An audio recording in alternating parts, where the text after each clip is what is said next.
오늘 또 그대의 최고의 날입니다. 임은미 선교사 묵상입니다. 2026년 8월 18일 화요일 최고의 날. 하나님은 모든 것을 보고 계신다. 창세기 16장입니다. 어제는 새벽부터 참 바쁜 하루였다고 하겠다. 우리 집 바로 앞에 교회가 하나 있다. 지금 우리가 주일 예배를 드리는 티고니 교회는 성도들이 많아지면서 더 넓은 곳으로 이전했고 예전에 사용하던 이 교회는 그대로 남아있다. 그러니까 지금 우리 교회에게는 두 개의 성전이 있는 셈이다. 예전 성전을 그냥 문 닫지 않은 이유는 이 근처에 사는 사람들이 많아서 새벽 기도를 하러 오기에는 이곳이 훨씬 편하기 때문이다. 그래서 이 성전은 주로 새벽 기도 장소로 사용하고 있다. 새로 이전한 티고니 교회는 훨씬 넓고 교회 안에 키친도 있고 작은 카페도 있다. 그러다 보니 이런 생각이 들었다. 아침에 사람들이 이곳에서 새벽 기도를 하고 따뜻한 차와 빵을 먹고 직장으로 출근하면 참 좋겠구나. 그래서 어제부터 정식으로 새벽 기도를 활성화하기로 했다. 새벽 기도에 나오시는 분들에게는 차와 빵도 드리겠다고 광고했다. 평소에는 새벽 기도가 활성화되어 있지는 않았지만 교회에 나와 기도하는 분들이 대 6명 정도는 있었다고 한다. 그런데 주일에 광고를 해서인지 어제는 거의 20명 가까이 나왔다. 내가 새벽 6시쯤 성전에 들어갔는데 들어서자마자 와 하는 마음이 들었다. 사람이 이렇게 많은 것은 아니었지만 얼마나 뜨겁게 기도하는지 통성으로 기도하고 걸으면서 기도하고 무릎 꿇고 기도하고 기도회의 분위기가 정말 뜨거웠다. 내가 요즘 새벽 기도를 다니고 있는 성전과는 분위기가 달랐다. 그래서 나도 모르게 나도 내일부터는 이 성전으로 기도하러 와야겠구나 하는 생각까지 들었다. 그러다가 또 한 가지 생각이 났다. 조금 있으면 아이들의 방학이 끝나고 새 학기가 시작된다. 그런데 우리 교회 바로 옆에 우모자라는 초등학교가 있다.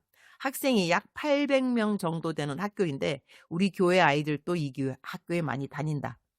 예전에 우리는 이 학교 아이들이 등교할 때 간단한 아침을 제공한 적이 있었다. 핫초콜릿과 만다지라는 것을 주었다. 만다지는 한국식으로 말하면 도넛과 비슷한데 삼각형 모양이고 일반 도넛보다 조금 더 크다. 그것을 매일같이 아이들에게 나눠주다가 중단하게 되었다. 이유는 재정 때문이었다. 매일 약 800명의 아이들에게 아침을 제공한다는 것이 쉬운 일이 아니었다. 재정이 어려워지면서 가장 먼저 중단할 수밖에 없었던 사역 가운데 하나가 바로 이 어린이 아침 사역이었다. 그런데 이번에 전혀 생각하지 않았던 헌금이 들어왔다. 그것도 어린이 사역에만 사용해 주세요 하고 지정해서 보내주신 헌금이었다. 다른 선교사님들의 어린이 사역에도 나누어 드렸는데 그래도 재정이 넉넉하게 남았다.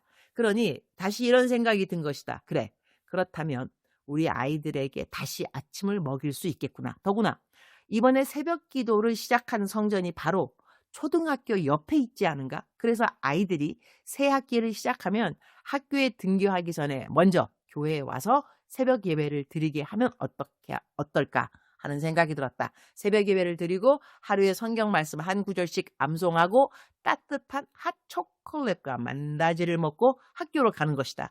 생각만 해도 얼마나 좋은지. 할렐루야. 역시 광에서 인심이 난다는 말이 맞는 것 같다. 재정이 조금 넉넉해지니 이전에 재정 때문에 중단했던 사역을 다시 시작할 수 있게 되었다. 그래서 어제는 아이들이 핫초콜릿을 담아 먹을 수 있는 물통도 알아보러 갔다. 텀블러를 사주기에는 가격이 너무 비싸서 플라스틱이지만 그래도 튼튼하고 오래 사용할 수 있는 물통을 찾아보았다. 가격도 생각보다 저렴했다. 그래서 1000개를 주문했다. 슈퍼마켓에 1000개가 한꺼번에 없어서 주문을 해놓았는데 아이들이 계약할 때쯤이면 모두 받을 수 있을 것 같다. 그리고 만다지를 만들어줄 사람도 만나 가격을 의논하고 가능한 한 저렴한 가격으로 아이들에게 매일 아침 만다지와 핫초콜릿을 제공할 수 있도록 준비했다. 이 모든 준비를 하면서 생각하니 참 감사했다. 만약 학교에 다니는 800명 가까운 아이들이 아침마다 우리 교회에 와서 예배를 드리고 말씀 한 구절을 외우고 학교에 간다면 와, 너무 신나는 일 아닌가? 아이들은 학교까지 보통 40분에서 1시간 정도를 걸어서 온다고 한다. 학교는 6시 반쯤 시작하는데 아이들은 보통 새벽 5시 반 정도면 학교 근처에 도착한다고 한다. 그렇다면 아이들이 5시 반까지 교회에 와서 새벽 예배를 드리고 말씀을 암송한 다음 따뜻한 핫초콜릿과 만다지를 먹고 바로 옆 학교로 가면 된다. 생각할수록 기쁘고 기쁜 일이 아닐 수 없다. 내가 이제 곧 미국으로 가는데 킴 목사 아내인 내 며느리가 지금 만삭이다. 그래서 출산하고 난 다음 한 달간 먹을 미역국을 미리 다 만들고 어묵국 만들고 김치찌개 만들고 프로틴 스무디 만들고 등등 시어머니로서의 일도 미리 해놓느라고 어제는 정말 바쁜 하루였다고 하겠다. 그러나 참 의미 있는 하루였다. 창세기 16장 13절 말씀입니다.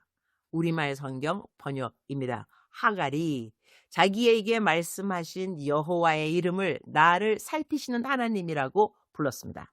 나는 케냐에 와서 하나님에 대해서 참 많은 것을 배웠다. 그런데 케냐에 와서 하나님에 대해 가장 먼저 그리고 가장 깊이 배운 것이 무엇이냐고 묻는다면 나는 이렇게 말하고 싶다. 하나님은 모든 것을 알고 계신다. 하나님은 나의 모든 것을 알고 계신다. 그런데 이 말이 어떤 사람에게는 큰 위로가 될 수 있고 어떤 사람에게는 두려움이 될 수도 있을 것 같다. 하나님이 나의 모든 것을 알고 계신다는 것이 위로가 되는 사람은 어떤 사람일까? 사람들에게 오해를 받아도 하나님은 아신다. 사람들에게 인정받지 못해도 하나님은 아신다. 칭찬받지 못해도 하나님은 아신다. 아무도 관심을 가져주지 않아도 하나님은 아신다. 내가 어떤 마음으로 그 일을 했는지, 얼마나 애썼는지, 얼마나 참고 견뎠는지, 아무도 알아주지 않는 곳에서 무엇을 했는지 하나님은 다 알고 계신다. 그러니 그래 하나님이 아시지 하면서 마음을 달랠 수 있다.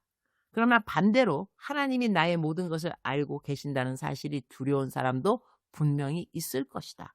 남들은 모르지만 하나님은 아시기 때문이다. 사람들에게는 감출 수 있어도 하나님께는 감출 수 없다. 사람들은 내 행동만 볼 수 있지만 하나님은 내 마음과 동기까지 아신다. 그래서 하나님이 나의 모든 것을 알고 계신다는 말씀 앞에서 두려움이 없다면 그것은 참 감사한 일이라는 생각이 든다. 오늘 말씀에서 하갈은 하나님을 나를 살피시는 하나님이라고 고백한다. 나를 알고 계시는 하나님은 나를 보고 계시는 하나님이시기도 하다. 이 말씀을 묵상하니 우리 아들 킴이 생각난다. 내 사무실에서 아래쪽을 내려다보면 킴이 보일 때가 있다. 주일 아침이면 교회에서 사용하는 악기들을 나르느라고 수고하는 모습이 보인다. 그 모습을 내가 위에서 보고 있다가 웃으면서 말한다. 킴, 너 오늘 또 하나님 일을 열심히 하는구나. 내가 너 보고 있어. 그렇게 말하고 나면 문득 하나님 생각이 날 때가 있다. 아, 하나님도 나를 이렇게 보고 계시겠구나. 내가 어디에 있는지, 무엇을 하고 있는지, 어떤 마음으로 그 일을 하고 있는지 하나님은 보고 계시겠구나. 그 생각이 나에게는 참 큰 위로가 된다. 하나님이 나를 알고 계시고 하나님이 나를 보고 계신다는 것이 나에게는 힘이 되고 격려가 된다. 왜냐하면 결국 나를 정확하게 판단하실 분은 하나님 한 분이시기 때문이다. 사람이 나를 잘못 판단할 수도 있다. 내가 억울하게 판단받을 수도 있다. 그리고 나 역시 다른 사람을 잘못 판단할 수 있다. 저 사람은 왜 저런 말을 했을까? 저 사람의 의도는 무엇일까? 왜 나에게 저렇게 했을까? 우리는 다른 사람의 말과 행동의 의도를 생각하느라 참 많은 시간을 보낸다. 그러나 생각해보면 내가 다른 사람의 마음을 정확하게 알 수 있을까? 나 역시 사람을 잘못 판단할 수 있고 다른 사람들 역시 나를 잘못 판단할 수 있다. 그러나 하나님은 잘못 판단하지 않으신다. 하나님은 모든 것을 보고 계시고 모든 것을 알고 계시기 때문이다. 그러니 다른 사람이 나를 어떻게 생각하는가에 너무 많은 마음과 시간을 빼앗기기보다는 나를 바라보고 계시는 하나님께서 지금 나를 어떻게 보고 계시는가에 더 관심을 가져야 하지 않을까? 그리고 나 역시 어떤 사람들에 대한 판단으로 시간을 버리지 않아야 할 것 같다. 그 사람에게 내가 하나님인 것이 아니다. 그 사람이 나에게 잘해야 하고 나에게 정직해야 하는 것은 아니다. 그 사람이 섬기는 하나님에게 잘하면 되는 것이고 하나님이 그 사람을 판단할 것이니까 말이다. 주님, 오늘 또 최고의 날입니다. 주님은 참 밝으신 분이십니다. 그리고 명쾌하십니다. 너무 좋으신 우리 하나님. 어제보다 오늘 주님이 더 좋아서 감사합니다. 주님, 사랑합니다. I love you. 주님, 감사합니다. I thank you.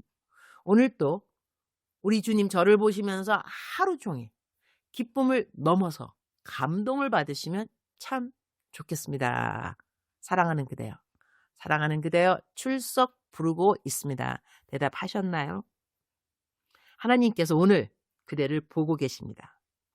슬픈 모습, 기쁜 모습, 화가 난 모습, 어떠한 모습이라 할지라도 하나님이 그대를 보고 계시고 그리고 그대가 왜 그러한 표정을 지울 수밖에 없는지 그것도 하나님이 알고 계십니다.